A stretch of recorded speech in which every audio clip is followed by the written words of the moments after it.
Welcome students. Today we will start new chapter 11 transport of materials in animals and plants. Animals हो या फिर plants हो, दोनों में ही मटेरियल्स हैं जो ट्रांसपोर्टेशन होता है, वाटर का हो, मिनरल्स का हो, सारा जो ट्रांसपोर्ट किस अकॉर्डिंग होता है वो सब हम इस चैप्टर में पढ़ेंगे। की पॉइंट्स देख लेते हैं। सबसे पहले transport of materials in animals, animals में किस अकॉर्डिंग होगा, सबसे फर्स्ट हम वही पढ़ेंगे। Circulatory system in human beings, human beings हमारे अंदर ये पूरा जो सर्कुलेटरी सिस्टम है वो किस अकॉर्डिंग वर्क करता है। इसके बाद एक्सक्रिएशन इन एनिमल्स, एनिमल्स में एक्सक्रिएशन कैसे होगा। एक्सक्रिएशन मीन वेस्ट जो होता है हमारा बॉडी का, उसे बॉडी से बाहर निकालना, that is excretion. And the excretory system in human beings, human beings में एक्सक्रिएटरी सिस्टम किस अकॉर्डिंग वर्क करता है। इसके बाद transport of material in plants, plants में भी ट्रांसपोर्ट पढ़ेंगे एंड एक्सक्रिएशन पढ़ेंगे प्लांट्स में भी। तो ये दोनों पॉइंट, ट्रांसपोर्ट भी और एक्सक्रिएशन भी, हम एनिमल्स में भी पढ़ेंगे, प्लांट्स में भी पढ़ेंगे एंड ह्यूमन बींग्स में भी पढ़ेंगे। इसके बाद चैप्टर स्टार्ट करते हैं। Riya and Raj were sipping orange juice with a straw, Riya and Raj straw से ऑरेंज जूस पी रहे थे। Raj had a question in his mind whose answer he eagerly wanted to know, Raj के मन में एक क्वेश्चन था जिसका आंसर वो जानना चाहता था। राज के मन में क्वेश्चन है, how do plants absorb water with their roots, कि जो रूट्स है वो वाटर एब्जॉर्ब करती हैं सॉइल से, ये हम सभी को पता है, लेकिन कैसे करती हैं ये उसके मन में क्वेश्चन था जिसका वो आंसर जानना चाहता था। How does water reach to every part of a plant, और वो पानी प्लांट के एवरी पार्ट तक कैसे पहुंचता है। And Riya was in the same way juice reaches your mouth when you use a straw for drinking. उसी तरीके से जाता है जिस तरीके से हम किसी स्ट्रॉ से जो जूस है वो सक करते हैं और हमारे माउथ में जाता है। Your mouth sucks air from the straw. A vacuum is created inside the straw. जब हम कोई भी चीज ऊपर की तरफ खींचते हैं तो वहां एक वैक्यूम बनता है जो पुश करता है वाटर को ऊपर की तरफ। This pushes the water to rise in the straw and reaches your mouth. और हमारे माउथ तक पहुंचता है। Similarly when a plant loses water to the atmosphere, a type of vacuum is created inside the plant. Plant में भी इसी तरीके का एक वैक्यूम क्रिएट होता है। This force the water, mineral and the soil to rise up, और जिस तरीके से वो जूस स्ट्रॉ में ऊपर की तरफ आता है, that similarly water and minerals भी ऊपर की तरफ आते हैं in the tissues of the plant and reach the all parts of the plant, और सारे पार्ट्स तक वो जो वाटर है वो पहुंचता है। चैप्टर स्टार्ट करते हैं। What happens to the food that we eat, जो भी हम खाना खाते हैं उसका क्या होता है। How is blood formed in our body, हमारी बॉडी में ब्लड कैसे बनता है। How do we get energy from the food we get, और जो भी हम खाना खाते हैं उससे हमें एनर्जी कैसे मिलती है। फिर why do we get ill, हम बीमार क्यों होते हैं। How do plants take their food, plants अपना खाना कैसे बनाते हैं। हाउ डू दे एक्सक्रिएट, उनमें एक्सक्रिएशन का प्रोसेस कैसे होता है प्लांट्स में। We are always curious to know the questions, answers to these questions, हमें ऑलवेज क्यूरियोसिटी रहती है इन क्वेश्चंस के आंसर जानने की। The chapter is all about the functions taking place inside our body and the other organism. ये सारे questions के आंसर आपको इसी चैप्टर के अंदर मिलेंगे अगर आप चैप्टर ध्यान से पढ़ेंगे तो। चैप्टर स्टार्ट करते हैं। We have learned that food is digested and absorbed in the digestive system of animals. हम इतना पहले पढ़ चुके हैं कि फूड है जो डाइजेस्ट होता है, एब्जॉर्ब भी होता है, डाइजेस्टिव सिस्टम वर्क करता है। इन green plants it is manufactured in the leaves, leaves में बनता है, क्लोरोफिल होता है, फोटोसिंथेसिस से खाना बनता है, ये भी हम पढ़ चुके हैं। It does not remain there as it is to be utilise by all the tissue, लेकिन जो खाना बनता है वो कभी भी एज इट इज यूज में नहीं आता है। And cells of the body to carry out various life process, therefore food must be transported to different parts of the body. खाना है जो पूरे parts of the body में ट्रांसफर होना चाहिए। How is this done, लेकिन ये transfer कैसे होगा वो हम पढ़ेंगे आगे। Similarly, during various life process such as digestion, respiration, waste products are produced. ये ऑलवेज है, आप कोई भी चीज बनाएंगे वहां कहीं ना कुछ चाहे कम बने चाहे ज्यादा बने, वेस्ट प्रोडक्ट पहले बन जाते हैं। These waste product need to be remove from the body, और इन वेस्ट प्रोडक्ट्स को बॉडी हो या कहीं से भी रिमूव करना बहुत जरूरी हो जाता है। How are they collected from each cell and released from the body, अब क्वेश्चन ये बनता है कि हर सेल में बनता है वेस्ट प्रोडक्ट, तो कैसे, तो वो सारा कलेक्ट होता है और फिर रिलीज किया जाता है बॉडी से। In this chapter we will learn about how materials are transported to and from the various parts of the body of an organism। इस चैप्टर में हम पढ़ेंगे कि मटेरियल्स को किस तरीके से ट्रांसपोर्ट किया जाता है और वेरियस पार्ट, सारे पार्ट्स ऑफ द बॉडी में ट्रांसफर होता है।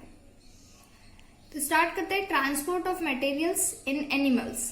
यूनिसेल्युलर ऑर्गेनिज्म की सबसे पहले बात की है तो वो हम पहले भी पढ़ चुके हैं। यूनिसेल्युलर ऑर्गेनिज्म का मीन है सिंगल सेल, जिसमें सिर्फ एक ही सेल होती है, ऐसे ऑर्गेनिज्म यूनिसेल्युलर ऑर्गेनिज्म कहलाते हैं।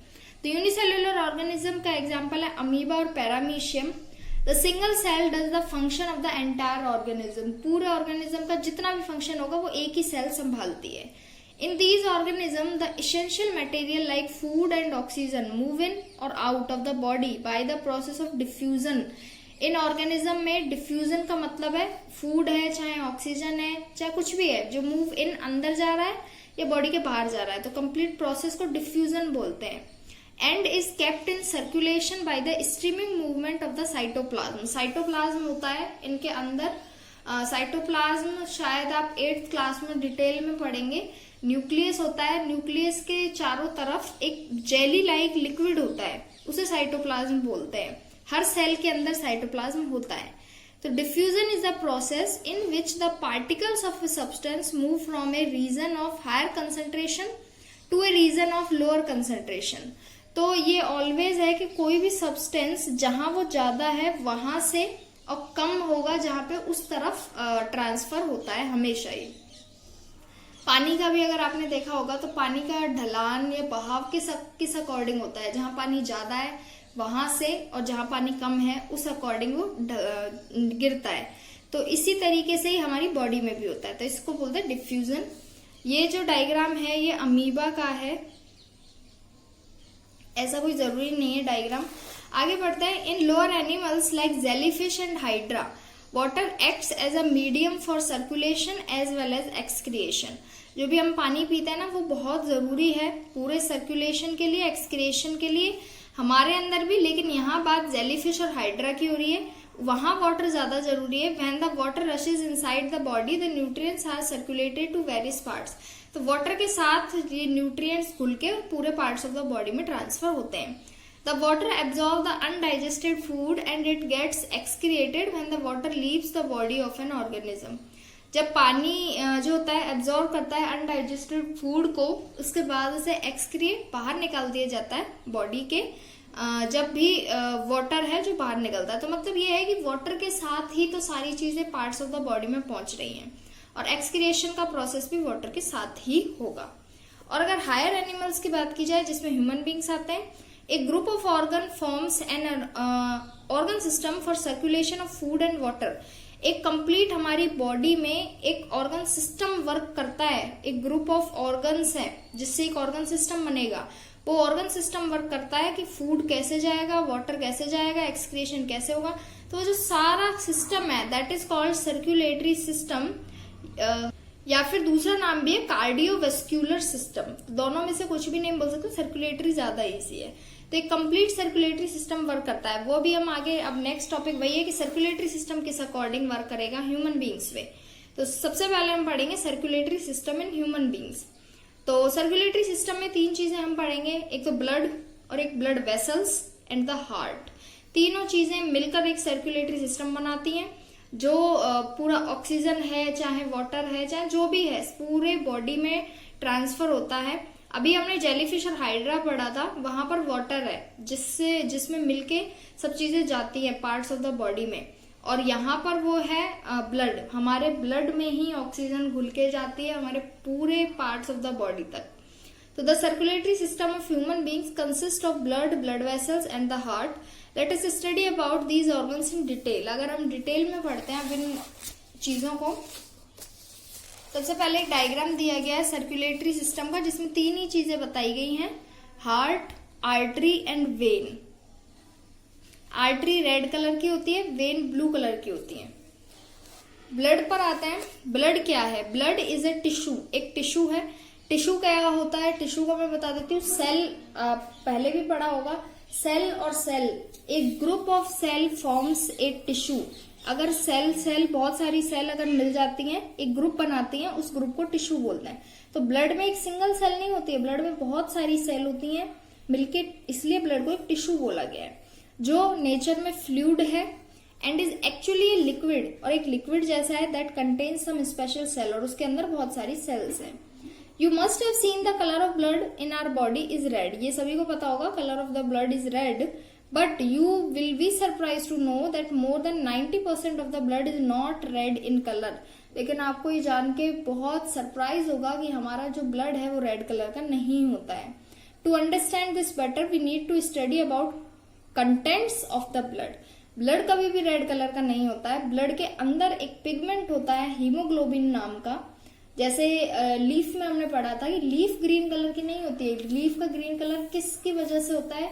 उसके अंदर का जो पिगमेंट होता है क्लोरोफिल, उसकी वजह से। सिमिलरली ब्लड का कलर रेड नहीं होता है, हीमोग्लोबिन होता है, वो रेड कलर का होता है। इस अकॉर्डिंग हमें ब्लड रेड कलर का दिखाई देता है सिर्फ। अब ब्लड के अंदर क्या क्या है? ब्लड के अंदर देखिए प्लाज्मा है, red blood cells RBC, white blood sales WBC और प्लेटलेट्स। अभी सुना होगा प्लेटलेट्स, हमारी प्लेट्स कम हो जाती हैं, बीमारी का सुना ही होगा आप सभी ने, जिसमें कीवी वगैरह खाते हैं, तो वो सब ब्लड, ये ब्लड के कंपोनेंट है। ब्लड इन सब से मिलके बना हुआ है, प्लाज्मा से, रेड ब्लड सेल से, व्हाइट ब्लड सेल से एंड प्लेटलेट। चारों चीजों को मिला के जब एक टिश्यू बना है उसके नेम ब्लड रखा गया है।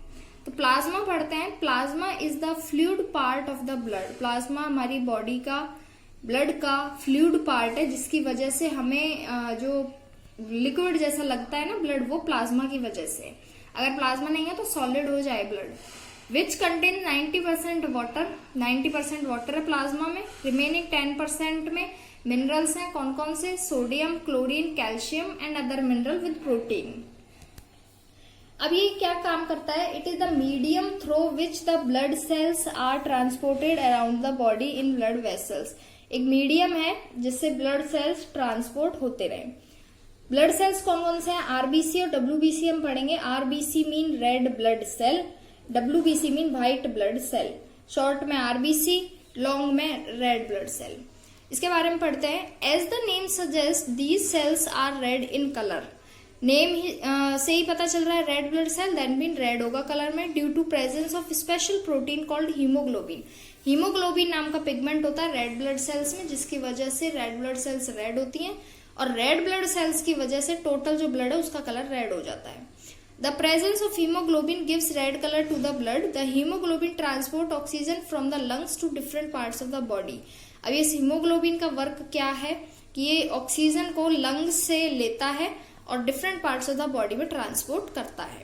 And also transport carbon dioxide from different parts of the body to lungs. Oxygen को तो लंग्स से लेके जाता है different parts of the body में, और different parts of the body में से कार्बन डाइऑक्साइड को लंग्स में लेके आता है। दो वर्क करता है। और these cells are in the shape of disc. Disc आप सभी ने देखी होगी, उसकी तरह होता है red blood cell. White blood cells की बात करते हैं, डब्ल्यूबीसी की। These cells are larger than red blood cells. Size में रेड ब्लड सेल से बड़े होता है white blood cells. Are necessary for immunity of the body. हमारी बॉडी की जो इम्यूनिटी होती है वो WBCs की वजह से होती है। They help the body to fight against infection. हमारी बॉडी में कोई भी इन्फेक्शन होता है उसके अगेंस्ट फाइट करता है। And these cells are strong enough to destroy infection and other harmful foreign material present in the body. That is why these are called the soldiers of the body. Soldiers of the body बोलते हैं white blood cells को, क्योंकि हमारी body में अगर कोई भी बाहर से इन्फेक्शन आता है थोड़ा बहुत, तो उससे तो WBC हैंडल कर लेता है। और जब WBC से हैंडल नहीं होता है, जब हमें कोई भी बीमारी होती है।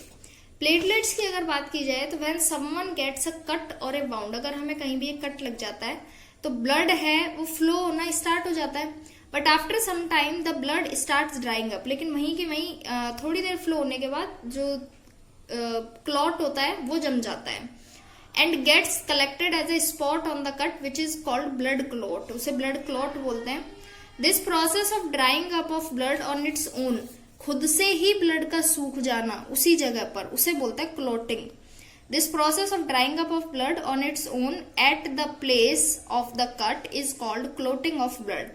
The clotting of blood happens due to the presence of platelets in the blood. Blood में जो प्लेटलेट्स होती हैं वो रिस्पॉन्सिबल है इस क्लोटिंग के लिए। Like RBC, these cells are disc shape. RBC की तरह ये भी डिस्क शेप की होती हैं।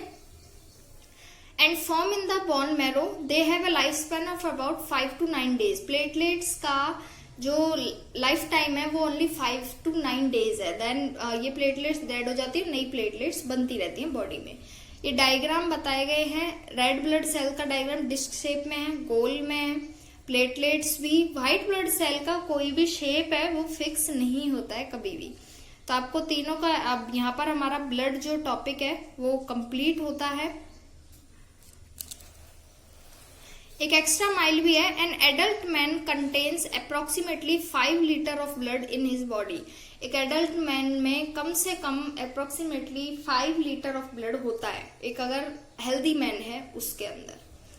फंक्शंस ऑफ द ब्लड और देख लेते हैं, जब पूरा ब्लड पढ़ाई है तो फंक्शंस ऑफ द ब्लड है, the blood performs many functions in our body. Blood जो है हमारी बॉडी में उसके बहुत सारे फंक्शंस हैं।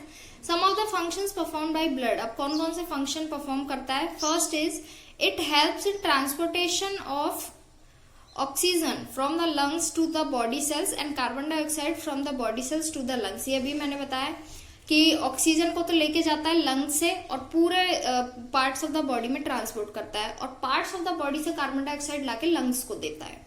सेकेंड है it's help in transportation of nutrients from small intestine to all the body cells. और ऑक्सीजन तो ले जाता है लंग से, न्यूट्रिएंट्स को लेके जाता है स्मॉल इंटेस्टाइन से और पूरे बॉडी सेल्स में ट्रांसपोर्ट करता है। इसके बाद it helps in transportation of waste material from all parts of our body to respiratory and excretory system. पूरा जो वेस्ट मटेरियल है वो कलेक्ट करता है, ट्रांसपोर्ट करता है। It helps body to fight again disease and infection. WBC में हमने पढ़ा है कि कोई भी डिसीज होगी, कोई भी इन्फेक्शन होगा, जो सोल्जर्स ऑफ द बॉडी बोलता है WBC को, वो फाइट करता है इसके अगेंस्ट। एंड सबसे main it maintain the temperature of the body. हमारी बॉडी का जो टेम्परेचर बना रहता है, मेंटेन रहता है, वो ब्लड की वजह से ही रहता है। तो यहाँ पर हमारा ये एक टॉपिक है दैट इज ब्लड, ये कंप्लीट होता है। ब्लड में हमने क्या पढ़ा है? प्लाज्मा पढ़ा है, आरबीसी पढ़ा है, WBC पढ़ा है एंड प्लेटलेट्स। कंप्लीट आपको ये पढ़ना होगा एंड याद करना पड़ेगा कि ब्लड बहुत अच्छा टॉपिक है और ऑलवेज एग्जाम में आने वाला है। अब नहीं, क्लास 8th में भी, 9th में भी, 10th में भी। तो ब्लड जो है ये आपको हमेशा याद रखना ही रखना है। तो इसमें आप मेन तो ब्लड ही है अब तक जो पढ़ाया है। Functions of the blood, complete blood जो टॉपिक है वो आपको पढ़ना है।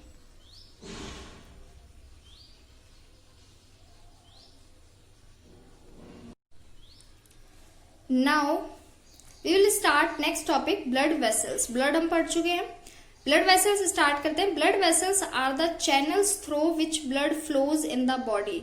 ब्लड वेसल्स एक तरीके के चैनल माना गया है जिसमें से ब्लड है जो फ्लो करता है हमारी बॉडी में। They are in the form of narrow and thin pipes. Pipes होती हैं छोटी छोटी। अब ब्लड वेसल्स भी 3 टाइप के होते हैं। We have 3 types of blood vessels in our body. Name क्या क्या है? Arteries, veins and capillaries. तीनों नेम है। थिन ट्यूब्स होती हैं ये तीनों, लेकिन डिफरेंस बहुत बड़ा है आर्टरीज, वेन्स एंड कैपिलरीज में। तीनों का अलग अलग इंडिविजुअली हम पढ़ेंगे। आर्टरी सबसे पहले पढ़ते हैं। Arteries are deeply placed under the skin. Skin के बहुत नीचे प्लेस होती हैं and carry oxygen rich blood from the heart to the all parts of the body. Work क्या है कि हार्ट से ऑक्सीजन वाला ब्लड लेके all parts of the body में ट्रांसपोर्ट करेगा। The oxygenated blood is bright red in colour. अगर blood में ऑक्सीजन मिल जाता है तो जो उसका कलर होता है वो ब्राइट रेड हो जाता है। The arteries carry blood away from the heart, और उसी वाले ब्लड को वो हार्ट से लेके जाती हैं आर्टरीज। दैट्स वाई आर्टरीज जो होती हैं वो हमें रेड कलर की दिखाई देती है, क्योंकि वो ब्लड लेके जाती है। The heart pumps blood into the arteries with great pressure. बहुत प्रेशर होता है ब्लड को ले जाने में। And to bear this pressure the wall of the arteries are thick and elastic. और आर्टरीज फट ना जाए ब्लड के प्रेशर से, इस अकॉर्डिंग आर्टरीज बहुत मोटी होती है। वीन्स की अगर बात करते हैं तो जो वीन्स होती हैं वो ब्लू कलर की होती हैं। Veins are situated just under the skin and can be easily seen as greenish blue tubes in our hand. आप अपने हाथ में भी देखेंगे तो आपको ग्रीन या ब्लू किसी भी अकॉर्डिंग दिख सकती है। कई जो होते हैं उनकी बॉडी में ग्रीन कलर की दिखती है और कई होते हैं जिनकी बॉडी में ब्लू कलर की दिखती है, और कई आप ऐसे भी होंगे जिनके हैंड में ग्रीन और ब्लू दोनों ही दिखती हैं। तो वो एक अलग टॉपिक है जो भी हम बाद में पढ़ेंगे, लेकिन ग्रीन और ब्लू 2 कलर की होती हैं। वेन्स आप इजीली देख सकते हैं, जिसमें ही हमारा जैसे कोई भी ड्रिप वगैरह चढ़ती है तो वो वेन्स में ही चढ़ती है। हमारे हैंड्स एंड लेग्स में होती है। वेन्स कैरी, ये कार्बन डाइऑक्साइड वाले ब्लड को लेके जाती है, और आर्टरीज ऑक्सीजन वाले ब्लड को लेके जाती है। हमेशा याद रखना है आपको, कार्बन डाइऑक्साइड और उल्टा है, आर्टरीज तो हार्ट से बाकी पार्ट्स ऑफ द बॉडी में ऑक्सीजन लेके जाती हैं, और वेन्स कार्बन डाइऑक्साइड को पार्ट से हार्ट की तरफ लेके आती हैं। तो ये डायग्राम में आपको डायग्राम में समझा देती हूँ कि ये जो आर्टरी है रेड कलर की, ये हार्ट से निकलती है और हार्ट से लेके जाती है रेड कलर के ब्लड को, और जो वेन है ये हार्ट की तरफ लेके जाती है कार्बन डाइऑक्साइड वाले ब्लड को। Veins carry carbon dioxide rich blood from all parts of the body to the heart. Since there is no pressure by heart, the veins have thin walls. तो यहाँ pressure नहीं होगा कोई भी, इसलिए thin walls होती हैं. The veins also have walls in them to prevent carbon dioxide rich blood to flow back to the parts. जैसे वाल्व लगते हैं, नलों में भी लगते हैं, जिससे पानी वापस की तरफ पीछे की तरफ ना जाए, इसी ऐसे ही वाल आर्टरीज और वेन्स में भी रहते हैं, जिससे जो ब्लड है वो पीछे की तरफ फ्लो ना हो। तो दोनों में डिफरेंस हम समझ चुके हैं। आर्टरीज एंड वेन्स में डिफरेंस और भी है, आगे वो टेबल में भी पढ़ लेंगे। कैपिलरीज सबसे पहले पढ़ लेते हैं। Arteries divide into capillaries when they reach body organs. Arteries ही छोटी छोटी पतली पतली ट्यूब्स में डिवाइड हो जाती हैं, और कैपिलरीज उनका नाम रखा गया है। Capillaries are the thinnest blood vessels. Arteries और वेन्स से भी बहुत थिन होती हैं, and their walls are so thin, उनकी वॉल भी बहुत थिन होती हैं, that diffusion of gas and chemical substance take place easily. These are basically the blood vessel that are in direct touch when the tissue of the body organ. The oxygen and food are transfer to body cells and tissue bye capillary. जो भी खाना बनता है हमारी body में, जो भी oxygen होता है, वो सब ट्रांसफर कैपिलरीज के थ्रू ही किया जाता है। And in return the capillaries take carbon dioxide and wastage, और खाना लेके जाती है और रिटर्न में क्या लेके आती है, कार्बन डाइऑक्साइड और वेस्ट मटेरियल, और वापस से आके वीन्स में जुड़ जाती है। Tissue and join back to form veins taking blood back to the heart. Main यहाँ पर अब डिफरेंस जो हम पढ़ेंगे आर्टरीज एंड वेन्स का पढ़ेंगे। आर्टरीज फर्स्ट डिफरेंस क्या है, arteries have thick walls. Arteries की जो वॉल्स होती है वो थिक होती है क्योंकि प्रेशर ज्यादा होता है, और वेन्स की जो वॉल्स होती है वो थिन होती हैं। Arteries they are situated deep under the skin. Skin के बहुत नीचे होती हैं आर्टरीज, हमें नहीं दिखती हैं। They are situated just under the skin, और स्किन के जस्ट नीचे वेन्स होती हैं जो हमें इजीली दिखती हैं। आर्टरीज में कोई भी वाल्व नहीं होता है, लेकिन वेन्स में valves are present in the veins, valve होता है। आर्टरीज में बहुत ज्यादा प्रेशर होता है, blood moves with high pressure, and veins में blood is not under high pressure, blood कभी भी प्रेशर में नहीं होगा। आर्टरीज में they transport oxygenated blood. Arteries क्या काम करती है, ऑक्सीजनेटेड ब्लड मीन ब्लड के साथ ऑक्सीजन का ट्रांसफर, और वेन्स डीऑक्सीजनेटेड ब्लड मतलब ऑक्सीजन नहीं होगी, कार्बन डाइऑक्साइड होगी, कार्बन डाइऑक्साइड वाले ब्लड का ट्रांसफर करती हैं। आर्टरीज क्या करती हैं, they carry blood from the heart to other parts of the body. ये हार्ट से other parts of the body तक ऑक्सीजन लेके जाते हैं। और वेन्स में उल्टा है, they bring blood from different organs of the body to the heart, और वो ब्लड को different parts of the body तक लेके आते हैं, हार्ट तक। क्लियर। तो यहाँ पर ये डायग्राम है, इसके बाद नीचे ब्लड वेसल्स का, तो आपको ये डायग्राम पढ़ना है अच्छे से। And arteries, veins and capillaries बहुत इंपॉर्टेंट टॉपिक है, तीनों ही इंपॉर्टेंट टॉपिक है। सर्कुलेटरी सिस्टम में हमने 3 चीज पढ़ी है, blood, blood vessels and heart. तो ब्लड भी इंपॉर्टेंट है क्योंकि उसमें प्लेटलेट्स, प्लाज्मा, आरबीसी, डब्ल्यूबीसी सब इंपॉर्टेंट, एंड ब्लड वेसल्स में आर्टरीज, वेन्स एंड कैपिलरीज। और जो हार्ट पढ़ेंगे that is the most important topic जो अब नेक्स्ट वीडियो में आप रिसीव करेंगे।